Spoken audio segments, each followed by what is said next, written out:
Sarah had always loved her old Victorian house on Elmwood Street. The charm of its creaking floors and the history embedded within its walls had a certain allure. It was her haven, her sanctuary. But on that fateful night, the sanctuary turned into a prison of terror. The wind howled outside, causing the ancient trees to sway and their branches to scrape against the windows like skeletal fingers. Sarah was alone, her husband away on a business trip, and her children spending the weekend at their grandparents'. It was the first time she would spend a night alone in the house since they had moved in. She decided to retire early, hoping that sleep would come easily and banish the eerie feeling creeping up her spine. Sarah double-checked all the locks, closed the curtains, and finally slipped into her bed, pulling the covers up to her chin. She stared at the ceiling, the only sound the ticking of the old grandfather clock downstairs. It was just another night, she told herself. Just another night in her beloved home. But as the clock struck midnight, Sarah was jolted awake by a soft thud. Her heart pounded as she strained to listen. The house was silent again, but the dread lingered. She dismissed it as the house settling, or perhaps the wind outside, and tried to go back to sleep. Moments later, she heard it again, a distinct, deliberate thud, this time closer. Sarah sat up, her breath quickening. She fumbled for her phone, the glow of the screen a comfort in the darkness. No messages, no missed calls. She considered calling her husband, but didn't want to seem irrational. Instead, she decided to investigate, convincing herself it was nothing. She tiptoed downstairs, each step a symphony of creaks. The living room was empty. The kitchen, too. The shadows seemed to dance around her, mocking her fear. She checked the back door. It was locked. Everything was as it should be. She was about to turn back when she heard another sound, this time a soft, almost imperceptible whisper. "Sarah." She froze, her blood running cold. It was impossible. She was alone. She turned slowly, her eyes wide, searching the darkness. Nothing. Sarah rushed back upstairs, her fear now a living thing, breathing down her neck. She locked her bedroom door and slid under the covers, her body trembling. Minutes felt like hours as she lay there listening. And then she heard it again, a whisper, closer this time. "Sarah," she screamed, the sound echoing in the silence. Her phone slipped from her grasp as she dialed 911, her fingers shaking uncontrollably. The operator's voice was a distant comfort, promising help would arrive soon. Sarah clutched her phone, feeling slightly safer with someone on the other end. But the whispers continued, relentless, seeping into her mind.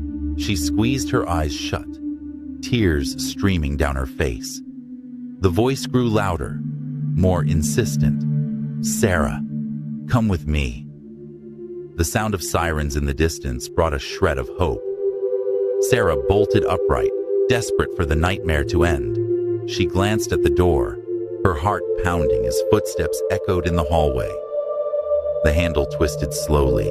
She backed away, unable to tear her eyes from the door. It swung open with a creak, revealing nothing. Sarah's breath hitched as the air grew colder, and the shadows seemed to stretch towards her. She stumbled back, hitting the wall, her mind reeling. The footsteps continued, now inside her room, invisible but undeniable. The police arrived moments later, bursting through the front door. They found Sarah huddled in the corner of her bedroom, eyes wide with terror, whispering to herself. They searched the house, finding no signs of an intruder. The doors were locked, the windows secure. It was as if the terror had been all in her mind. Sarah was taken to the hospital, her mind fractured by the ordeal. She never returned to Elmwood Street, unable to face the house that had turned against her. Her husband sold the property, and they moved far away, hoping to leave the nightmare behind. But the whispers followed her, echoing in the silence of every night. Sarah's sleep was forever haunted by the voice that had called her name, drawing her into the shadows. She learned to live with the fear, but she would never be the same. The terror of sleeping alone had taken root, a permanent resident in the darkest corners of her mind. Years passed, and the house on Elmwood Street stood empty, its charm overshadowed by a growing legend. Locals spoke of the woman who had gone mad, driven to the brink by the voices that whispered in the night. Some said it was cursed, a place where the boundaries between reality and nightmare blurred. A new family eventually moved in, drawn by the house's history and beauty. They dismissed the stories as mere superstition, remnants of a troubled woman's delusions. But on their first night, as they settled into their new home, the wind howled, and the branches scraped against the windows. And as the clock struck midnight, they heard it, a soft, deliberate thud. In the quiet darkness, a whisper echoed, chilling them to the bone. Sarah. The house on Elmwood Street had awakened once more, and the shadows welcomed their new guests with open arms. Elena had never been afraid of sleeping alone. She had always prided herself on her independence, finding solace in the quiet of her own company. But ever since that night, the once comforting silence of her home had become an echoing chamber of dread. It happened on a chilly evening in late October. Elena had returned from a long day at work, her thoughts more focused on the hot shower she craved than on the uneasy feeling that had settled in her chest. She locked the door behind her and tossed her keys onto the kitchen counter, the metallic clink echoing in the empty house. As she stepped into the shower, she let the warm water wash away the day's fatigue. She was oblivious to the fact that just beyond the frosted glass of her bathroom window, a pair of eyes were watching her every move. The intruder had been observing her for days, learning her routines, waiting for the perfect moment. Later, wrapped in a towel, Elena heard a faint creak coming from the living room. She dismissed it as the house settling, a familiar sound in the old building. But as she dressed and prepared for bed, the unease began to gnaw at her. She checked the locks on the doors and windows twice before finally climbing into bed. Sleep came fitfully. Her dreams were haunted by shadows and indistinct figures. Around 2 a.m., she awoke to a cold breeze brushing against her face. Her heart pounded as she realized the window beside her bed was open. She was certain she had closed it before going to sleep. Panic gripped her as she sat up, scanning the room for any sign of an intruder. A sound, soft but distinct, came from downstairs. It was the sound of something heavy being dragged across the floor. She grabbed her phone and crept to the top of the stairs, her hands shaking. The darkness below seemed impenetrable, a void that threatened to swallow her whole. Her mind raced. Should she call the police? Try to confront the intruder? Her breathing quickened, the silence of the house now oppressive. She dialed 911, but as she lifted the phone to her ear, a gloved hand clamped over her mouth. The phone clattered to the floor, and a voice, low and menacing, whispered in her ear, "Don't scream!" She was pulled backward, struggling against the strong grip. In the dim light, she caught a glimpse of her attacker's masked face. Terror paralyzed her as she was dragged toward the back door. The intruder had come prepared. He knew her house as well as she did. She fought, kicking and twisting, but his grip was ironclad. Just as they reached the door, a blinding light flooded the room. The intruder froze, his grip loosening just enough for Elena to break free. She ran, her bare feet slapping against the cold tile floor. In the confusion, the intruder fled into the night. The police arrived within minutes, but the intruder had vanished without a trace.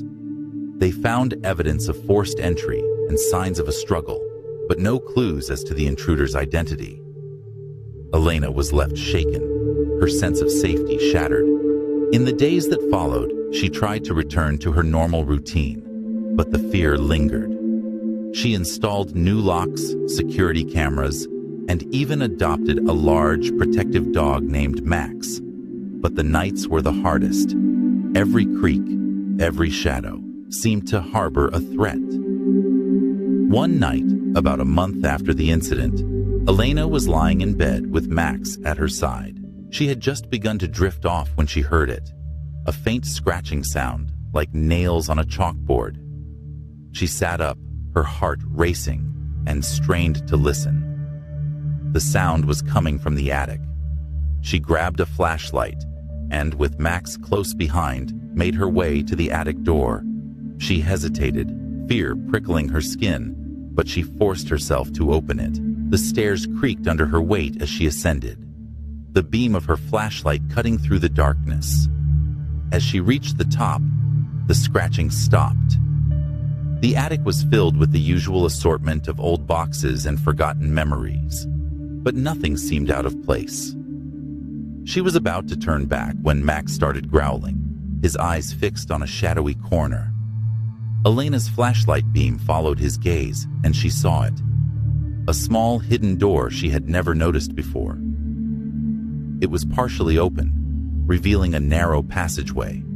Her blood turned to ice as she realized the intruder had been hiding in her attic, waiting for the right moment to strike again. Summoning all her courage, she approached the door and yanked it open. The passage was empty, but at the end, she could see another door leading to the outside.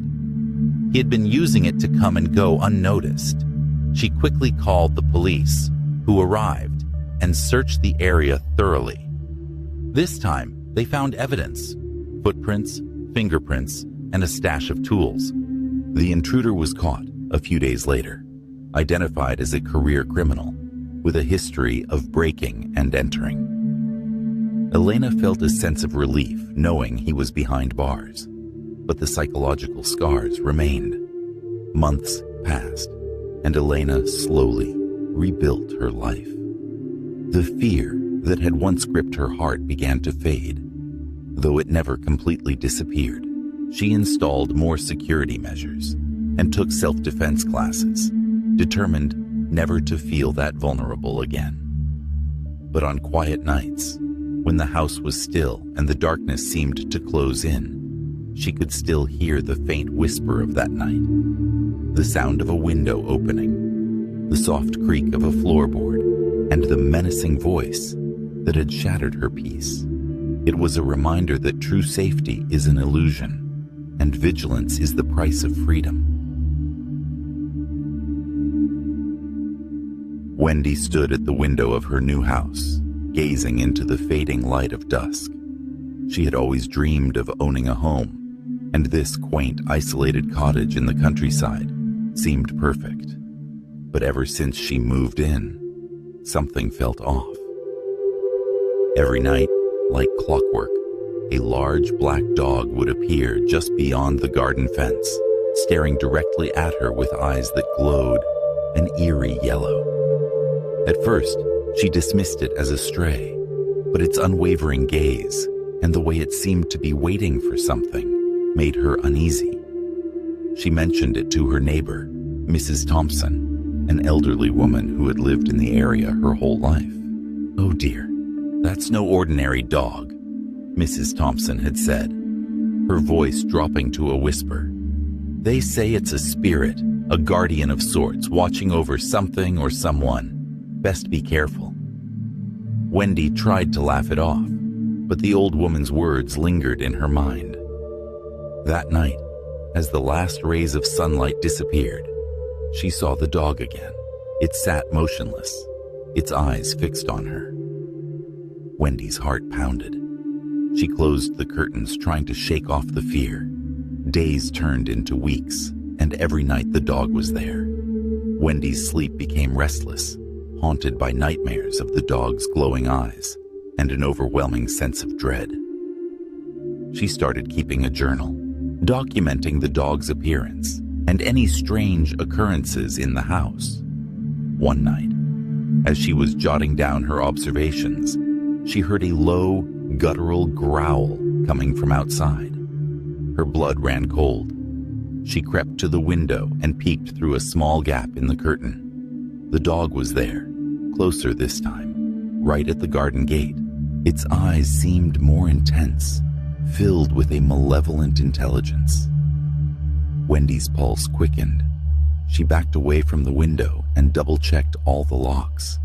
She told herself it was just a dog, but deep down, she knew it was something more.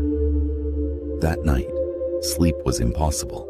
Every creak and groan of the old house sounded like a prelude to something terrible. The following day, Wendy decided to install security cameras around the property. She needed to know more about this dog. As the sun set, she monitored the feed from her laptop. Right on cue, the dog appeared. But this time, it didn't stay outside. Wendy watched in horror as the creature seemed to dissolve into the shadows, only to reappear closer, inside the gate. She closed the laptop, her hands trembling. Panic surged through her. She felt trapped in her own home. The thought of leaving crossed her mind. But where would she go? She was determined to face whatever this was. She armed herself with a flashlight and a kitchen knife and waited for the inevitable. Midnight came, and with it, a bone-chilling cold. Wendy's breath fogged the air as she patrolled the house. The minutes dragged on, each one a small eternity. Then she heard it, a scratching at the back door. She froze, her heart thundering in her chest. Slowly, she approached the door, the knife clutched tightly in her hand. The scratching grew louder, more insistent. Wendy steeled herself and threw open the door, flashlight beams slicing through the darkness. The dog stood there, but something was different. Its form seemed more solid, more real. It stepped forward, crossing the threshold. Wendy stumbled back, her mind screaming for her to run, but her body refused to obey. The dog advanced, its eyes locking onto hers. In a moment of sheer terror, she swung the flashlight at it, but it passed through the dog, as if through mist. The dog stopped inches from her, its breath hot and foul. Wendy squeezed her eyes shut, expecting to feel teeth sinking into her flesh. But instead, she heard a voice, deep and ancient, echoing in her mind. "Leave this place." Wendy's eyes snapped open. The dog was gone. She was alone in the kitchen, the cold seeping into her bones. Trembling, she collapsed onto the floor, the knife clattering beside her. The house was silent, save for the pounding of her heart. The next day, Wendy packed her belongings. She didn't need another warning. Whatever haunted the cottage was beyond her understanding, and she wasn't willing to find out more. As she loaded the last box into her car, she glanced back at the house. For a moment, she thought she saw the dog standing at the window, watching her leave. She drove away, not daring to look back. The countryside blurred into the distance, and with it, the nightmare she had lived.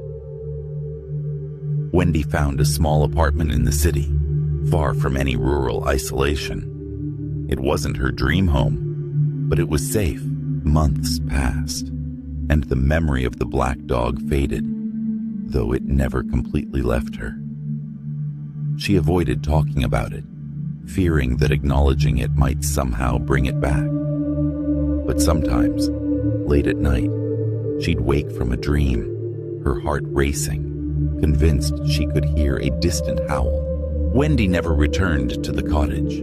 It remained vacant, a ghost house shunned by the locals. They spoke in hushed tones about the black dog and the young woman who had fled in terror. And somewhere in the shadows, the guardian waited, its eyes glowing like embers in the night. watching for the next soul to claim. As Wendy settled into her new life, she tried to convince herself that it was over. But deep down, she knew that some doors, once opened, can never truly be closed. The fear of sleeping alone, of the unknown lurking just beyond the edge of darkness, stayed with her, a silent reminder of the midnight howl that once echoed through her dreams.